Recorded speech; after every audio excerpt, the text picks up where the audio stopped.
What do you do for a living? I'm a business consultant. I'm a developer. I build. I'm an entrepreneur, content creator, and I have a Web3 marketing agency. I'm the director of operations of the hotel. I'm a CEO. I'm a legal practitioner. Have you ever been broke before? Countless times. The story of my life. At the moment, God bless you.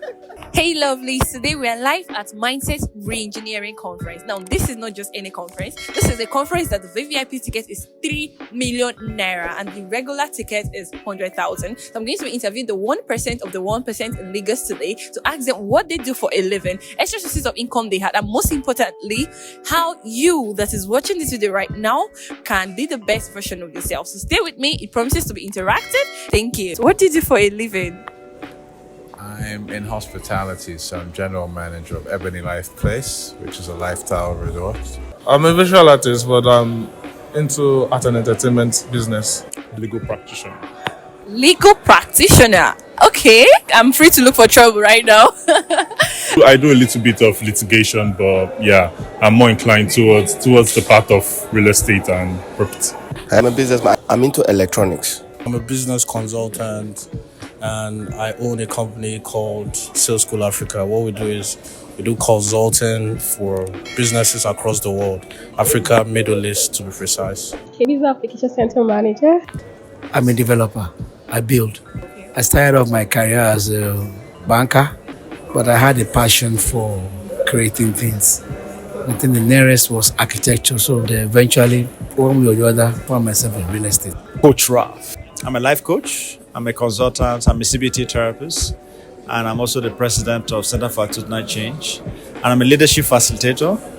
And I own businesses. I'm a real estate developer. How long have you been in real estate? Over half a decade, so I'll say over 5 years. Dr. Peter John, innit? Doctor, like medical doctor or Doctorate degree. doctorate degree? I'm a creative director and a real estate consultant. Up until when I started my company, I'd never done anything in real estate. Never. And then I learned along the way. We walk you through the rudiments on how to get good qualities. What are the things you need to look out for when you want to buy property, when you want to launch into the real estate sector? Yeah, so we are like the learned ones, quote to say. We're not the agents, you're not like random realtors out there. We are like more into the culture, more into the intricacies or in. You understand the laws and everything, thank you. guys? That's what we do. I'm a CEO. I have a service-based company, What kind of service? real estate services. I fix everything in for houses and offices. How long have you been into real estate servicing? Just 10 months now. Prior to that, I was working in admin. I worked 9 to 5 for the past 5 years, and I decided to break out and start my own company. A lot of things on the internet. I work at Body Language Shipping and Cargo. I'm the COO. I'm a car dealer. How did you get into shipping? Okay, so it's a family business for me. So my father owns the business. So we run it together, essentially. He's running our New Jersey warehouse while I run our Lagos warehouse. I'm a real estate developer. This is my 5th year. Know your niche. The law part, I'll definitely talk about the law part. You know the laws related to real estate. Advise clients properly because that's where we come in. We do all due diligence. These days we hear about, the regular stuff. You get properties and all of a sudden the government comes and clears up. So when you do your due diligence, you get clients that would get properties that are in areas that are not government acquisition. Make sure you transfer good title to your client. You need to first of all start from the knowledge you have. For example, like I said, I started from copywriting. I go good at sales and marketing as a whole. Then now I help businesses with their sales and marketing. Then I give them professional advice, starting with sales and marketing to other parts. So before you become a consultant, you have to become a beginner. You have to pass through beginner, intermediate. Before you get to that level, it requires a level of expertise. I believe everything anyone wants to venture into is good you know about it. You understand? Like, try to have knowledge about what you are throwing into so that you can be able to be perfect on it. To be an artist alone might not take you far as quick as you want it. But then, why don't you make it a business? So the part of me that really wants the business aspect of it felt like, okay, you know what? I'm going to learn this as a business and not just become a standalone artist. I like to think I'm just starting, so my advice would be to just be consistent, keep showing up.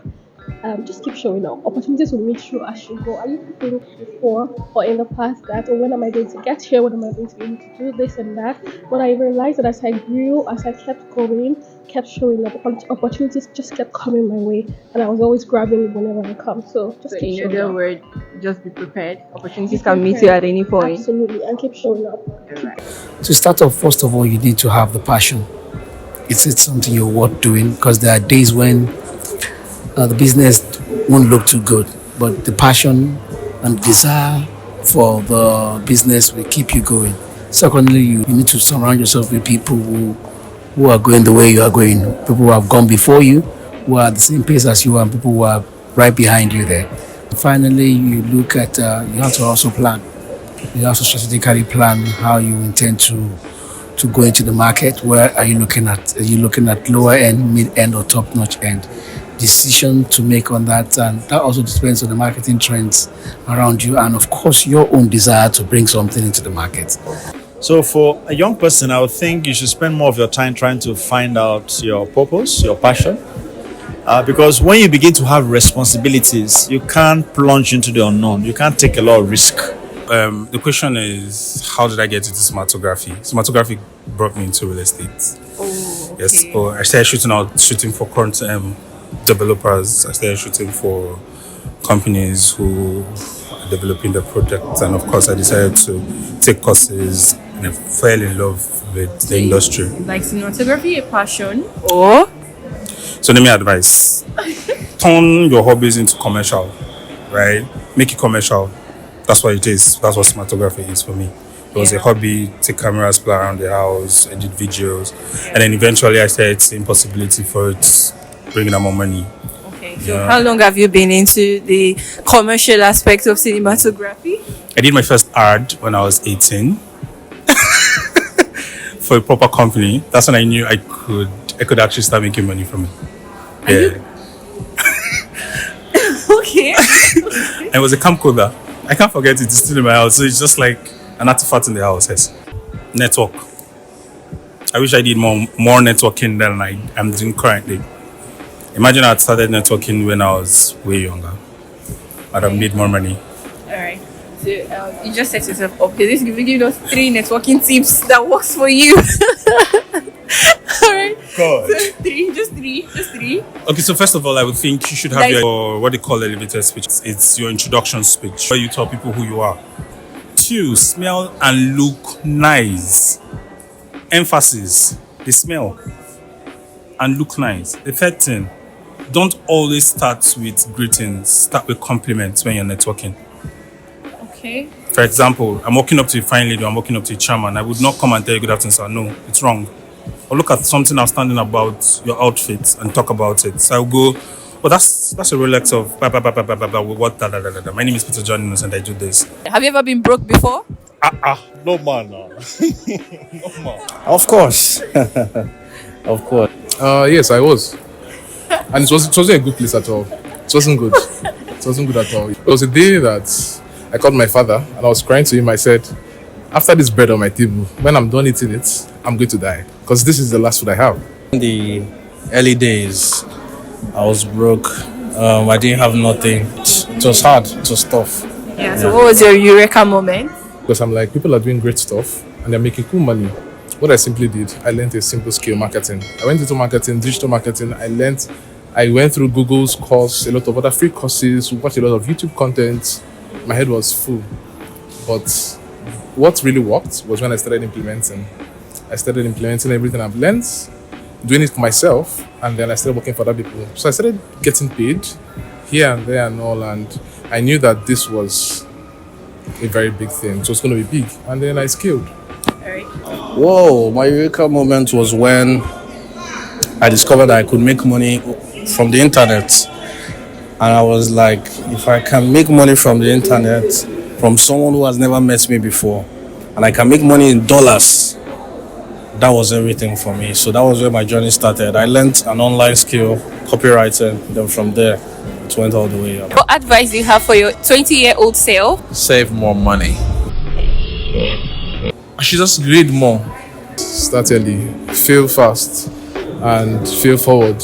I will tell that 20-year-old to learn how to sell. I would just start doing business immediately. I would not be so confused. I would have pursued a talent. All this Messi, Ronaldo, I would have been one of those things. Yeah. What about the country? How do you expect someone to save in Nigeria of today? My 20-year-old self, I'll say save more money, because now I would have a lot more money than I have, and I'd be able to afford anything, including all the expenses of Nigeria. I think we enjoy what we see. We don't get time to learn from what others have experienced.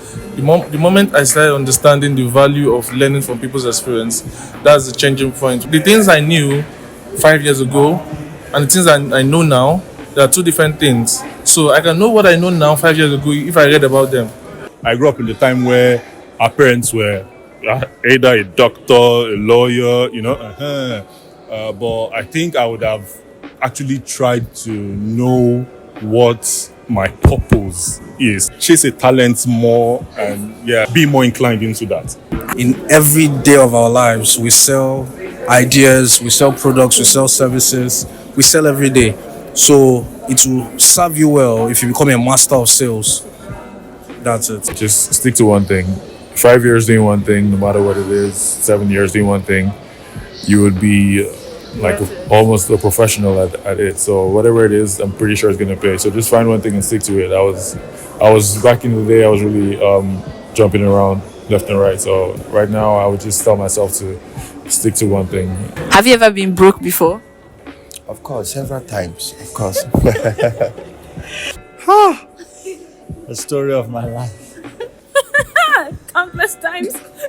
If you don't get broke, I feel like you don't know how to hustle to get back up there, right? So I think your mind works differently when you've been broke and you have nothing. Then that momentum of hustling is what builds you up. Yeah. So for anybody watching this video right now, if you are broke right now, it's just time. Keep grinding. I don't think there's any successful entrepreneur that has not been broke before. 2020 during the lockdown was my turning point. I was broke, I was broken, I was dejected. And sometimes it takes you to be broken down to experience breakthrough. Sometimes it takes you to go down to the lowest moment for you to see yourself at the highest peak. Being broke can be a blessing. There are certain things that will never come out of you until when you're broke. Yeah. And that is why most times people who are very comfortable never create great things. So being broke is not a curse, it's a blessing. So don't waste your brokenness. And I had 2 years of my life that was like blank, which I was just at home. I didn't do anything useful, important. Why? Because I was trying to discover myself. I was at that point of nowhere. But then those 2 years were very important. They carved the person I am now and the hunger I have. So the moment I got out after that 2 years, every opportunity I saw, I just kept on smashing. So what advice would you give to your 20 years old self? What would you do different? Go first. They should stay focused, like no distractions, stay motivated. Anything can happen. My 20-year-old self, Yes. what advice will I give? Keep going with the flow of life, right? My paths have gone in different directions and sometimes it's not clear, but as you keep going and you keep being intentional, keep having a growth mindset, I believe you'll be fine. If I was 20, 30 years younger, Yes. I'd seek God first, because everything is divine. I seek God first, and I'd fervently ask Him what He would want me to do with my life first. Once you know where you're going, it's easier. Things are easier for you. We all want to be somewhere, but we don't know how to get there.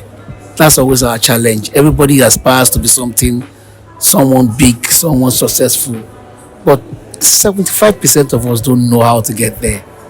So first of all, I'd ask my younger self to seek God first, so that I know the direction I'm going to first. Then secondly, I get to work as quickly as I can. A lot of the times, being a CEO, you know you're gonna be broke more than you have money. So until you get past that certain threshold, obviously. I was broke in the last 30 minutes, but I think I have money now. Yeah, of course, who has not been broke? For an entrepreneur, that question is, hasn't Dangote ever been broke? I think being broke is just a matter, it's relative, it's seasonal. There are times you wake up very okay, and there are times you go to sleep very broke. However, the journey from the very beginning, of course, you'll be a broke ass. You have to start from somewhere. You have to believe in yourself first, and then convince others to believe in you, and then have that drive to keep going. Brokenness is part of the journey. Disrupt the industry. Just find a way to disrupt the industry. Just don't stop. It's going to be hard. There's going to be a lot of politics, but you just have to keep going. Speaking of disruption, how did you disrupt the industry? Yeah, so I have a website. We order all our artisans. We're doing it online. We have an app that's in the works.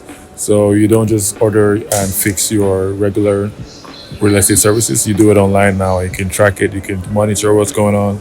You can see who your artisan is, and it's kind of like an Uber for handyman, and that's what my company is bringing. I looked at it. I'm like, I can't buy a Rolls Royce on that salary. And now what you got to do is solve a problem and scale. Before you know it, you're buying yourself the toys you very well need. That's not just the only reason I had to go into it, but obviously you get my point. You cannot get very financially stable outside of a 9 to 5. I mean, that is just my opinion. There are other people who are in 9 to 5 who have a very successful career and they can buy anything they want. But for me, I'd rather have financial freedom and personal freedom. Just weather the storm now. It's life. Life is a process. No one gets to that major point at once. Like, it's a process. Anybody who tells you, oh, they've not been broke before, they are probably not telling you the truth. But when I went through my stormy period, I just had a very optimistic belief that one way or the other it would end well. So do you have like a mentor in real estate? I have a mentor, or I have mentors, but for my real estate journey, or for my entrance into real estate, it's actually a very interesting story. Up until when I started my company, I'd never done anything in real estate. Be patient. Be patient. It's not as glamorous as you might feel from the beginning. So just be patient, and you get a chance to explore. For anybody watching this video right now, like you heard Mr. Franklin Manuel say, marketing is everything. I mean, sales is everything. For someone that wants to get into marketing, a beginner, what would you advise them to do first? Just Google Digital Garage. It's a free course. Yeah, Google wants to teach you marketing because marketing is around Google, right? So Google is going to teach you marketing for free. When you finish, you even get the certificate. You can use the certificate to go and, hunt for jobs, but don't stop there. Try to get niched because marketing is very broad. Niche down to one part of marketing and focus on it, go all in. It could be SEO, it could be social media, it could be content creation, whatever it is. Niche down and go all in and scale. Okay. So my advice is that at this young age is when you should try many things to really find out what passion you have. Because sometimes, even when you have passion, it takes a long time for that passion to become fruitful. Amazon, do you know how many years it took Amazon to become profitable? Amazon is a great company, but for over 10 years, they didn't make profit. Facebook didn't make profit for the first 5 years. What's this other company that Jack Ma owns, Alibaba, didn't make profit for the first 5 or 6 years. You can Google it. So the earlier you begin to work on your dreams, begin to make all the mistakes, the better for you. I would say that we should make a transition from salary to profit. We shouldn't be programmed to look for jobs. But we should begin to think of how we can become entrepreneurs. We need more Jumia, we need more Konga. Yeah. We need more of those founders in Nigeria.